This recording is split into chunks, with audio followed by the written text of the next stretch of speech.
Stunts చేస్తున్న వారి తిక్క కుదుర్చుతున్నారు ఏపీ పోలీసులు.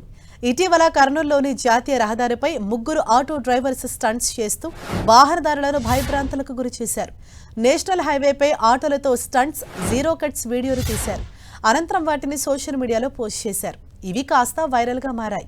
దీంతో రంగంలోకి దిగిన పోలీసులు ఆటో నెంబర్ సాధారణంగా నేషనల్ హైవేపై ఆటోలతో స్టంట్స్ వేసిన ముగ్గురు యువకులను అదుపులోకి తీసుకున్నారు.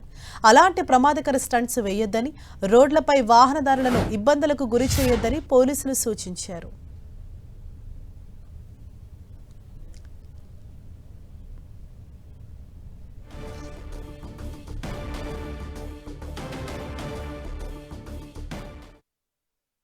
ఒక 3 ఆటోలు NH-44 మీద పంచలింగాల ప్రాంతంలో చెక్ పోస్ట్ దగ్గర స్కేటింగ్ చేస్తూ స్నేక్ రైడింగ్ చేస్తూ ఒక చక్రం మీద బండి లేపి డేంజరస్ డ్రైవింగ్ చేస్తుంటే అది సోషల్ మీడియాలో ప్లస్ ఇన్స్టాగ్రామ్లో ఫేస్బుక్లో అంతా బాగా వైరల్ అయింది. వెంటనే కర్నూలు ట్రాఫిక్ పోలీస్ వాళ్ళు రంగంలో దిగి 3 టీములు ఫామ్ చేసి 12 గంటల లోపలనే ఆ 3 బండ్లను ట్రేస్ చేసి 3 ఆటోలో సీజ్ చేసి ఈరోజు కోర్టు హాజరుపరచడం జరుగుతుంది.